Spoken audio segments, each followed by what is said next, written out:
Well, I am here with a very, very, very, very special guest, Tanya from Kitfox Games. Tanya, please introduce yourself to our world and to our very first ever GGP Pride.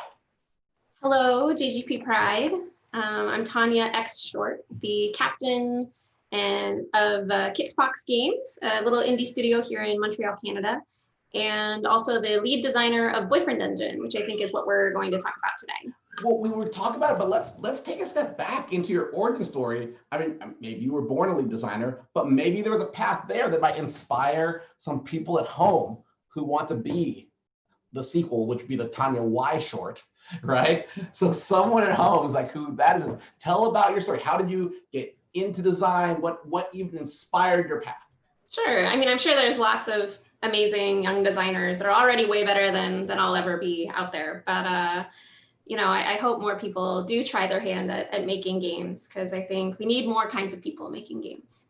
But for me, my path was kind of a traditional one, actually, for game designers. I really loved games as a kid. It was sort of this outlet that, because I lived in the middle of nowhere in a little tiny town, and I didn't have any way to get into town. We were like off a dirt road, and so like I had my NES and my Game Boy, and I enjoyed those a lot. And then I got a degree in English literature, and I really liked writing, and it was sort of my dream job to write the backstory of a game. I remember learning that there was a lore master role at Bethesda, because I really loved Morrowind when I was in college, and that dates me a little bit, but that was sort of the dream job, was like, how do I get paid to come up with the books in Morrowind, and like the reasons behind the gods and all that kind of thing.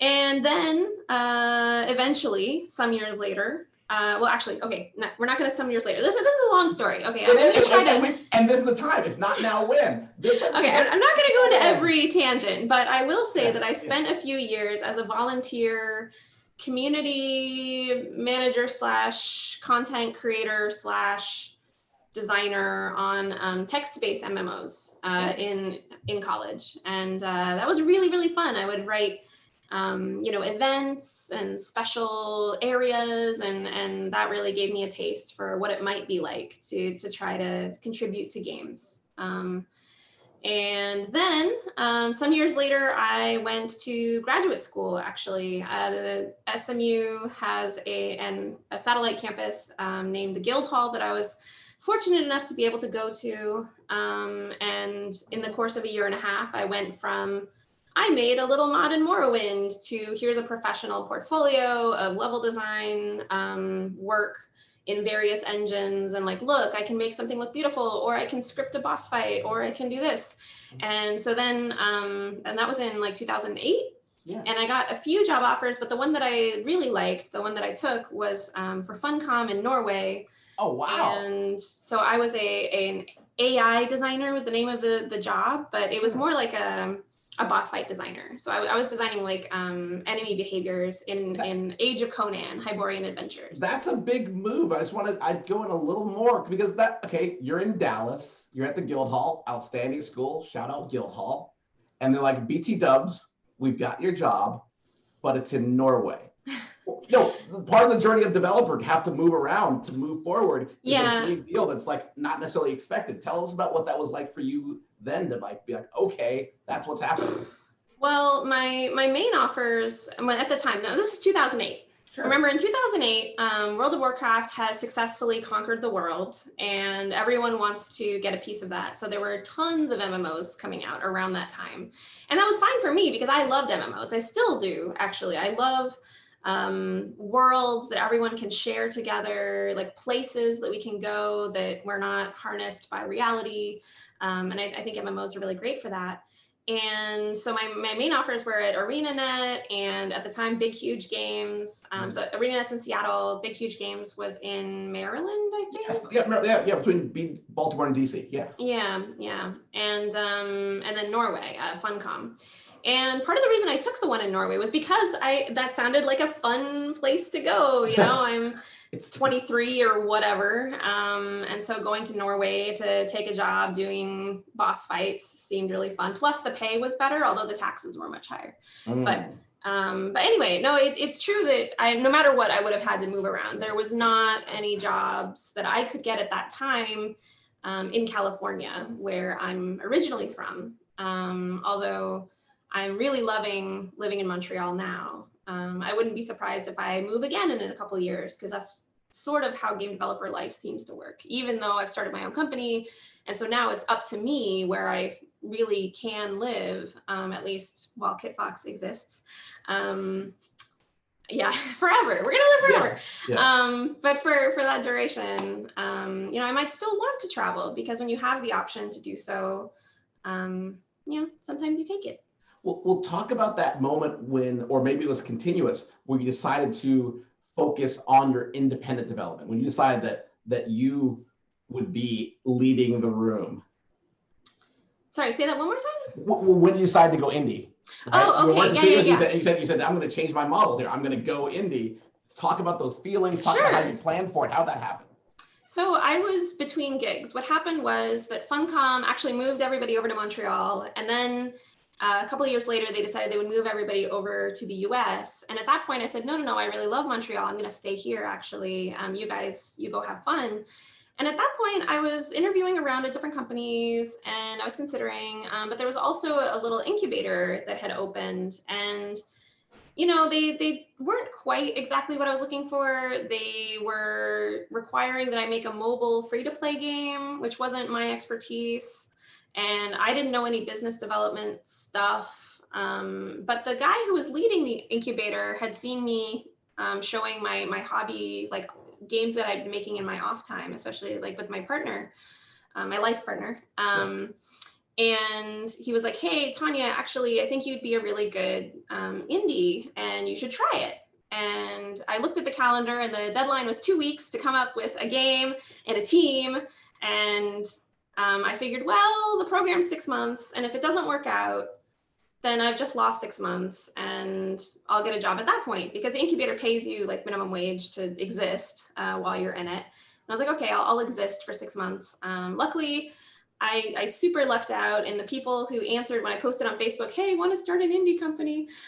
They were amazing. My co-founders were really great that I met basically because of the incubator. And I have missed some things about bigger studios. There's a lot of wonderful things about having the amount of resources of a larger studio, about having the expertise and the being able to focus on one particular thing and get really, really good at it. You almost don't get to do that as an indie, and I miss it a little bit, but it has been wonderful. It's been 7 years now. I can't believe it, since I started Kitfox, and I'm really glad that industry mentor, Jason De La Roca, that he I was asking Jason. So I know Jason from IGDA days. Yeah. He was chairman of IGDA, I think, before he started Execution Labs. Yes. And yeah, the fact that he personally nudged me to do the thing is why Kitfox exists. So shout out Jason De La Roca. Thank you, Jason. Key contributor to our industry and in the independent culture. So you started. How did you decide what to do? I know we arrived at Boyfriend Dungeon, but maybe take people down the winding road that got you there. So, as I mentioned, the incubator Execution Labs that Jason was running was actually focused on mobile free-to-play games. And even in 2013, I was like, I don't know about this. Like, some people are doing really well, and I have nothing against mobile free-to-play games. I just don't know how to design them, and I don't know, I don't play them myself, so it's really hard to be a designer on a game that you don't play a lot. And of course, I did research in the course of the thing, but basically we decided we would infiltrate, we would make the mobile free-to-play, I told Jason this up front, it was not a secret, but we were going to make the mobile free-to-play version of our first game, but we were also going to make a premium Steam version of that game. Okay. And at that point, Steam had some sort of special process called Greenlight, where you had to get a certain number of votes and blah, blah, blah. But we decided we would do that, and that was Shattered Planet. And I'm still proud of it. I think it's a very well-made little game. but it is very sort of standard-ish roguelike. And I highly recommend people try it if they want. It's a turn-based infinite dungeon, basically, and there's little aliens that follow you around and stuff, and it's kind of adorable. But then in the middle of making that, I heard about the Square Enix Collective, and in the course of 48 hours, put together the pitch for Moon Hunters, which was inspired by and / based on a little game that my life partner and I had made during a game jam back when we lived in Norway, like 5 years earlier. Oh, wow. Okay. Yeah. Game jams are great, folks, if you can do them. If your life situation, you don't have the extra energy to do game jams, I totally understand. But if you can, it is really good to game jam, because the freedom of expression and the ability, the pressure and the deadlines really makes some special things come out. So then we made Moon Hunters, and then we worked on a client project for about a year that got canceled that I can't really talk about, unfortunately. Would have been super cool. I think it would have been amazing. But the silver lining of that cancellation was that I looked to my team and I was like, hey, you know that thing I've been joking about, Boyfriend Dungeon? And they were like, yeah. I said, what if we just did that as like a little game that, like, to cleanse the palate, because Moon Hunters was so big, it had networking and online multiplayer and all this stuff. What if we just did a cute little, mini roguelike with a little mini dating sim, and we'll be done in a year or two? And they're like, okay. And so we started prototyping on it, and we got the core gameplay done in just a few months, really, like in terms of like proving that we could put the two together in a reasonable way. And somehow 4 years have passed, and the game is still getting better every day. We're making good progress every day, but yeah, it's the world blew up when we announced it, so that's part of why it ended up taking a lot longer. Well, talk a little about your style, because obviously as a craftsperson, your design ethos has been evolving forward. So like, who is Tanya the designer? Before you worry about the mechanics, like, how do you know it's you when you're making something? Well, I try not to get too wrapped up in thinking about that. I try to just make something that I think is really interesting. And I try, the hard part about that is that because games take, 2 to 4 years to make typically, for premium PC at least. Yeah. The things I think are interesting now might not be as interesting to me in 2 or 4 years. So I do have to write myself some guidelines of, like, some boundaries of where to keep my fascinations and obsessions. But there's some enduring things, like, I think writing stories where people develop crushes on each other, I'll always enjoy doing that, I think. And I'll always enjoy a little bit of an occult flavor, and I'll always enjoy a little silliness, and a little bit of sincerity. I'm a very sincere person. And so those are the things that I've realized, no matter what kind of games we make, that will always be part of it, just because I would find it uncomfortable not like to make something too cynical or to make something that I found boring, right? I just wouldn't do a very, very good job. So it'd be a lose-lose. So for people who never heard of Boyfriend Dungeon, this might be their first time. They might be their first. Paint a picture, paint a tableau. What is this dungeon? Who is your boyfriend? Is the game that you buy. Okay. No, no, it's part dating sim, part action RPG, so part dungeon crawler. And basically you crawl through the dungeons, you're fighting monsters, you're getting treasure, and then you find a new weapon, and you look at the weapon and it transforms into a beautiful person. Okay. And the closer you are to that person, like whether it's romantic or as friends, the better weapon they are. So you'll unlock new abilities together, and you'll get closer as friends. And meanwhile, there's the plot in the world that's thickening. You have to go solve a mystery of who's kidnapping some weapons and what's going on there. But the main gameplay is fight some monsters, date some weapons. Fight some monsters, date some weapons. Okay, I'm gonna ask learning here. So I'm very familiar with fighting monsters and with, I guess, dating weapons. Is it literally like a date? Like, let's go for a dinner and a movie? So in this world, because weapons can transform into some people can transform into weapons. Sure.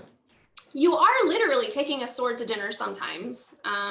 Usually to eat, they'll transform, but there is a scene where it's your birthday, and you have the option of cutting the cake with your favorite sword. Oh, that's intimate. I got it. Okay.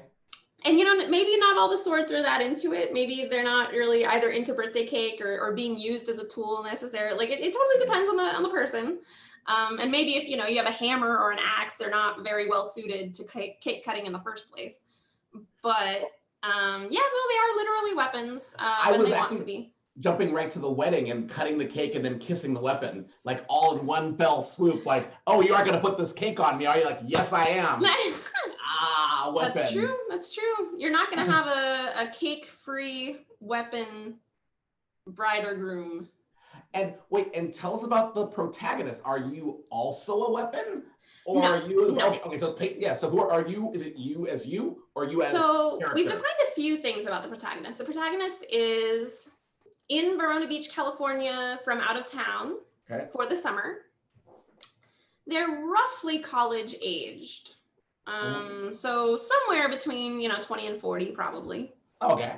And they have never been on a date in their life. This is going to be their first date. And so they're in Verona Beach so that their cousin can kind of give them dating advice. And that's part of how the dungeon comes into play, because the cousin's like, you know what, cuz you're cute, but you need some confidence. So let's go get you fighting some monsters. That'll get you, some confidence. And maybe you'll meet some weapon people. It'll be great. It's kind of like going to the gym, but a little more violent. I'm already imagining a prequel where like they have just the weapons, but just doesn't go anywhere. Yeah. Like, I keep the dungeons. It's like an infinite like dungeon crawling. I've been in so many dungeons, it just doesn't go anywhere. Yeah. These weapons, they're not into me. I don't know what to do really. I keep asking them out on dates and they're busy or yeah. At the sharpener, I get it. Yeah, they're the blacksmith. The blacksmith. Oh my God, that's amazing. Wow. What have you learned about? So we talked about design. Tell us about community. I know you have a very active Discord. How do you balance the energy to cultivating the community around your game and the communication and the learning and the sharing and I guess the agency that maybe community wants to have as well over your design? It's tough. And we also ran a Kickstarter.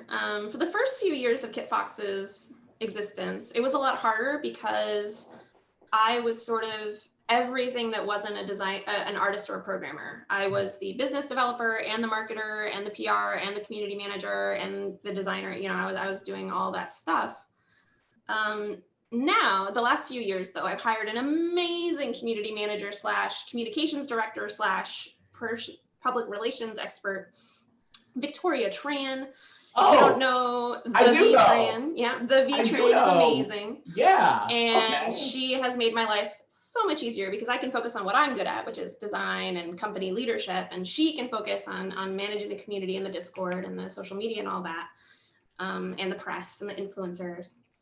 But I would say that the energy is still a question for both of us, because on the one hand, we're making games for people to play, right? Like there's no point in making a game if no one's going to play it. And so to some extent, you can't ignore people. Like you can't ignore your community because they are who you're making your game for. But on the other hand, they're not game designers. And even if there's something they think they want, that might not actually be the best solution to whatever problem they're seeing, or their dream of something might not work out the way they think it does in reality. So the balance we've struck is trying to be as open and listening as possible to what our community says, what they're worried about, what they're dreaming about, and then coming to our own conclusions about what that means for what we should do, about what our company priorities are, what project risks we're taking when we make certain decisions. And, at the end of the day, we can't make a game that everyone loves, and we have to accept that. But I'd rather some people love it than everyone say, yeah, it's okay. Well, intriguingly, you mentioned your love of MMOs. And it feels as though, in some ways, this is an MMO. Like you're in an MMO, you have a role, you are creating the greatest game in the land, and all of your community is around you, sort of interacting, having needs, wants, as you sort of, build this wonder, right? Like it's a wonder when it, as they experience it. That must be so interesting. The stories which are being told in your community, right? Of people discovering, right? Having favorite weapons, falling in and out of love with them, in their minds, as new information arises. How do you identify goals for community the same way that you have goals for milestones of development? Well, I mean, to start with, our goals for community are definitely more aspirational, I would say. Like for making a game, you have concrete outputs. You can see like, okay, we're going to have this many characters, we're going to have this many hours of gameplay, we're going to have this platform, and we're going to produce this level by this date, that kind of thing. Yes. For community, you can say, I want this many people to be on Discord, but for us, we find it's more useful to think we want a place that feels kind. And Victoria wrote a really great blog post on designing communities for kindness. Okay. That I think everyone should learn from, because I think not every community needs to be this way, but it is much more comfortable for us as an indie to have a community that we feel is encouraging and supportive and does have a more welcoming attitude towards new people, because, well, you can imagine all the reasons why that would be more comfortable for us, but it's really a matter of making sure that the way that we're representing our games is honest, that the things that we're saying about our game are accurate, because at the end of the day, if we promise a game that everyone loves, but we don't actually make that, then who cares, right? Like we can't just promise the sky and then deliver some random other thing. So it's sort of about being as transparent as we can afford to, both in terms of the time it takes to be transparent and share that knowledge, but also in terms of the emotional vulnerability that it takes to admit when we make mistakes, when we see something isn't working, that kind of thing.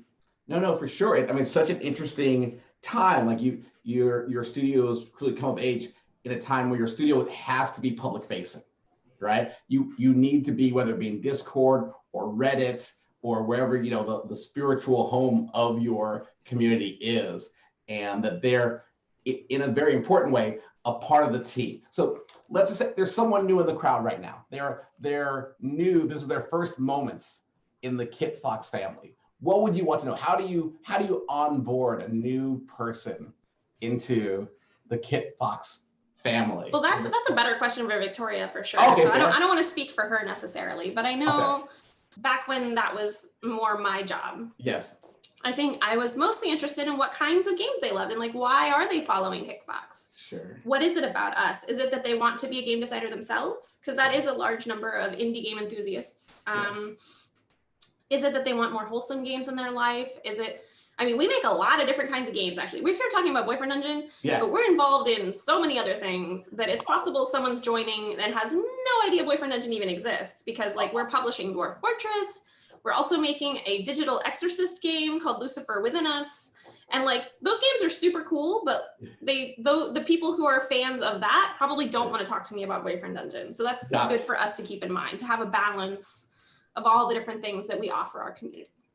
Speaking of balance, let's talk about balancing the weapons. So you're having a chance to give birth to a weapon burst, right? And for me, I think about maybe when the designers were making Street Fighter 2, right? And they were going to create diverse experiences and balance them all. Talk about let's take it for the designers. Talk about that journey of how you just walk us through.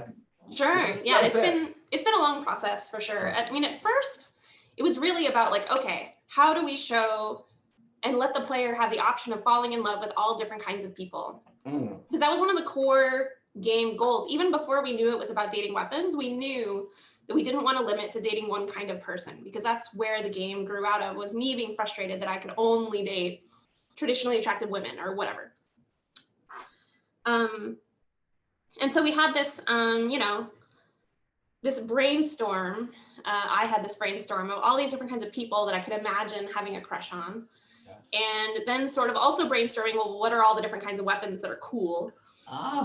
And then sort of matching them up together and seeing, how many combinations can we have that are interesting? Like, so we have enough variety, but we also, I don't know, that each one is uniquely interesting. Like, I feel like I understand who this person is and why I would like them, because it's one thing to say, oh, I like all types of people, but to actually reflect, what do you really like about someone who's shy? What is it? Is it their vulnerability? Is it that they might have some special insight? Is it that they just is their passivity interesting to you in some way? And like, but meanwhile, what's exciting about someone who's very forward and very warm and is all over you as soon as you meet them? Like, that's also exciting in a very, very different way. And so just thinking about all these different personalities and like how interacting with them could help you fall in love with them. That was really fun as a designer. And then for balancing the weapons, oh my God, we've done so many different passes trying to make each of the weapons interesting to wield and feel different in the dungeon and that kind of thing. Now I'm gonna warn you, we're not gonna try to make them perfectly balanced because this isn't a PvP game. You don't need to fight weapons versus weapons. And it's okay if sometimes some weapons kill monsters a little bit more easily than others. Of course. So some need a little bit more skill, I would say. Yeah. But it sounds like relationships. That sounds like people. Yeah, exactly. Some people are just more difficult. But we do want all of them to be fun and interesting in different ways. And so the solution we've settled on is as you wield them, you level up abilities with them. And each weapon has a theme to their abilities that, not all of them, but the majority are based around a particular strategy. So Talwar is sort of the icon of the game. He's the shirtless red sword that flirts with you outrageously as soon as you meet him. He's always showing his abs everywhere in all the trailers, his beautiful abs.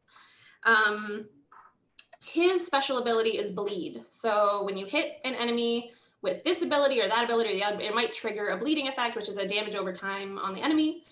And so a lot of his abilities revolve around either maximizing that damage or increasing the amount you apply or the number of enemy, that kind of thing. Yes. Dagger, meanwhile, has a dodge and backstab ability. Estok, who's sort of the tutorial character, has a counter. So if you have good timing on your parry, then you can automatically counterattack.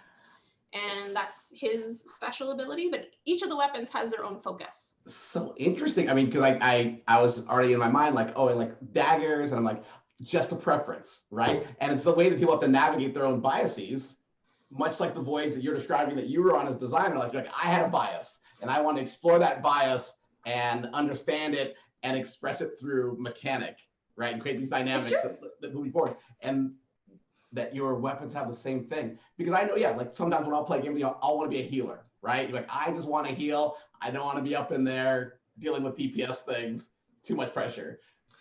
I mean, to be fair, bias for or against certain weapons is maybe not as related to real world struggle as bias for I don't know, certain ethnicities or genders or body types. But I do think that it is a way of asking, like, well, what is our true self? And what does the core of a person mean? And in Boyfriend Dungeon, it means how you grow together. And that's sort of the consistent through line. Your relationship itself is the through line between both wielding them as a weapon and dating them as a person.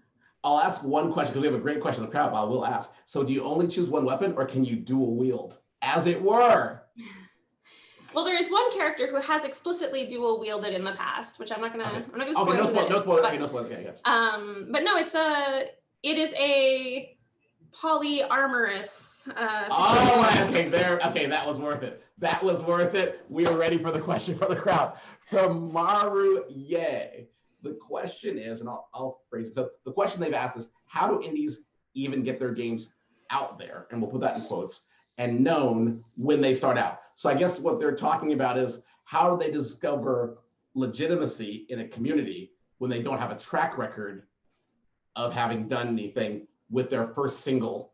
Oh my goodness. It is so hard. It's so hard. It's really hard to give you a clear answer on this. I'm even involved in drafting up a book about indie studio management, and that's one of the almost unanswerable questions. But The answer I've settled on is play to your strengths and double down on whatever that is. So you as a developer are coming from a certain background, you have certain skills or interests or experiences.